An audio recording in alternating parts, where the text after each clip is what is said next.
कुंड में जवानी दे डाली। दूर गगन के तारे उनके नाम दिखाई देते हैं, उनके स्मारक आज भी चारों धाम दिखाई देते हैं, चारों धाम दिखाई देते हैं। परम सम्मान्य अतिथिगण और यहाँ उपस्थित सभी देशवासियों को मैं सारा सारिका कृष्णा भावले मराठवाड़ा मुक्ति संग्राम दिन की बहुत बहुत शुभकामनाएं और बधाइयां देती हूँ। आज हमने इंटरनेट, व्हाट्सएप, फेसबुक से बधाइयां तो दे दी, मगर आज हम मराठवाड़ा का रक्त रंजित इतिहास भूल गए। आज की युवा पीढ़ी के लिए आज का दिन महज एक छुट्टी के सिवा दूसरा महत्व नहीं रखता। बड़े अफसोस से कहना चाहती हूँ, हमसे अगर कोई पूछे बच्चों आजादी क्या होती है, कह देंगे हम उनको सारे देश को छुट्टी होती है, सारे देश को छुट्टी होती है। शर्मसार हो जाती है माँ भारती जब हम अपने ही पूर्वजों का इतिहास भुला देते हैं। शौर्य, बलिदान, त्याग की गाथा सुनाने आई हूँ, शौर्य, बलिदान, त्याग की गाथा सुनाने आई हूँ। मराठवाड़ा की बेटी हूँ, मुक्ति संग्राम का इतिहास दिखाने आई हूँ, मुक्ति संग्राम का इतिहास दिखाने आई हूँ। सारा देश 15 अगस्त 1947 को आजादी की खुशी मना रहा था, तब मेरा मराठवाड़ा आजादी के लिए खून बहा रहा था, निजामशाही की गुलामी के आग में झुलस रहा था। आजादी के बाद भी अपने ही देश में, अपने ही मिट्टी में, अपने इस मराठवाड़ा में तिरंगा फहराना गुनाह था। अरे वंदे मातरम की बोली पर बंदी थी और भारत माता की बोली पर सीने में गोली थी। 15 अगस्त 1947 को अंग्रेजों ने हमारा देश तो छोड़ दिया, मगर जाते जाते अपनी घिनौनी फितरत से बाज नहीं आए। उन्होंने कुछ कानूनी शर्तों से हिंदुस्तान और पाकिस्तान दो देश तो बना दिए, मगर एक शर्तों भरी गंदी चाल ने भारत भूमि के भूभाग रहने वाले 565 संस्थानिक राज्यों को अधिकार दे दिया कि वो चाहे तो हिंदुस्तान में शामिल हो जाए या पाकिस्तान में, या फिर खुद का एक स्वतंत्र देश बना ले। 565 संस्थानिक राज्यों में से 562 संस्थानिक राज्य स्वखुशी हिंदुस्तान में शामिल तो हो गए, मगर 3 राज्य जो हिंदुस्तान में शामिल नहीं होना चाहते थे वे थे कश्मीर, जूनागढ़ और हैदराबाद। हैदराबाद संस्थान उस वक्त का सबसे बड़ा संस्थान था। हैदराबाद का शासक निजाम शाह उस्मान अली खान हिंदुस्तान में शामिल होने से इनकार कर देता है। वह कुछ स्वतंत्र रहकर उत्तर और दक्षिण भारत को जोड़ने वाला सबसे बड़ा भूभाग, जिसमें आज का मराठवाड़ा, तेलंगाना और कर्नाटक का भूप्रदेश आता है, उसे अपने गुलामी में रखना चाहता था। एक तरफ आजाद हिंदुस्तान, दूसरी तरफ आजाद हिंदुस्तान, और बराबर बीचों बीच निजामशाही की क्रूरता भरी गुलामी की दीवार खड़ी की खड़ी रखना चाहता था। मगर मराठवाड़ा की क्रांतिकारी जनता, गुलामी के मंसूबे रखने वाले निजाम शासक और भारी आतंकवादी टुकड़ों पर पलने वाला रजाकार पलटन का सरसेनापति, लातूर का रहने वाला देश का गद्दार कासिम रजवी के इरादे भली भांति जानता था। इतिहास साक्षी है, जब जब इस देश पर आज आई तब तब इस देश पर मर मिटने वाले महापुरुषों ने इस धरती पर जन्म लिया।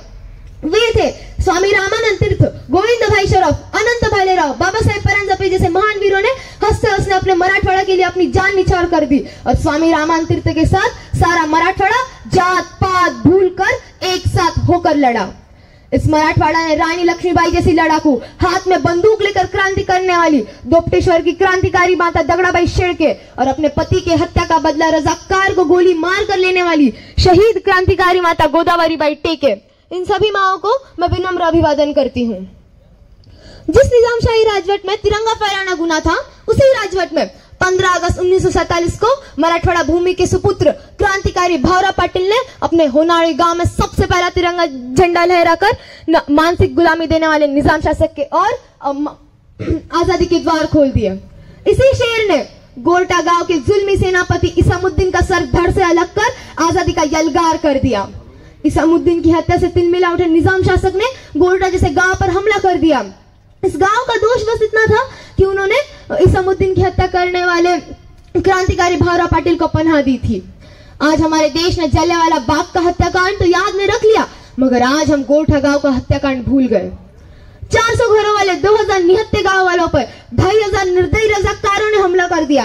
गांव को चारों तरफ से घेर कर धुआंधार गोलियां बरसाते रहे और तब तक बरसाते रहे जब तक उनका दारू असला खत्म नहीं हुआ।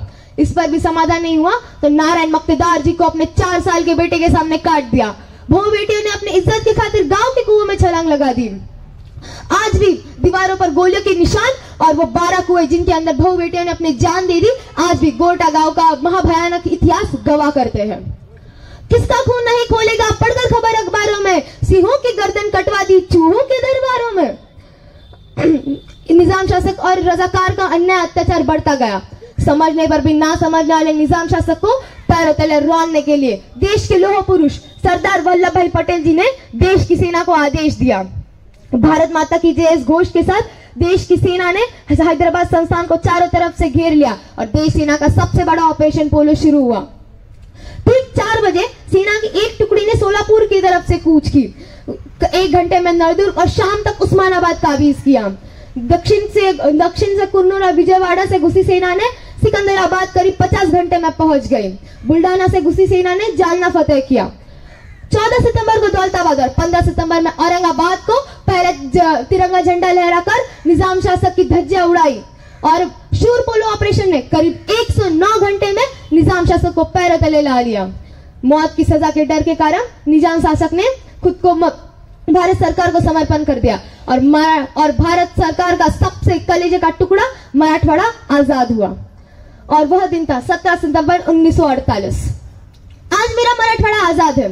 आजादी के 13 महीने बाद अनेक बलिदानों के साथ मेरा मराठवाड़ा आजाद हुआ, पर मेरे इस आजाद मराठवाड़ा में मेरे किसानों की हालत बहुत खस्ता है, नाजुक है। पिछले 75 सालों में दिल्ली का तख्त बदलता गया, पर बदला नहीं मेरे अन्नदाता के आत्महत्या का हाल। इसीलिए मैं मेरे किसान भाइयों के लिए कहना चाहती हूँ, किसान मेरा मर रहा है, आग लगी है सीने में। किसान मेरा मर रहा है, आग लगी है सीने में। दिल्ली हर बार व्यस्त दिखी है खून किसान का पीने में। घायल किसान चीख रहा है, चीख सुनाने आई हूँ। घायल किसान चीख रहा है, चीख सुनाने आई हूँ। अब नहीं मरेगा मेरा किसान, फिर से इनकलाब कहने आई हूँ, फिर से इनकलाब कहने आई हूँ। जय हिंद।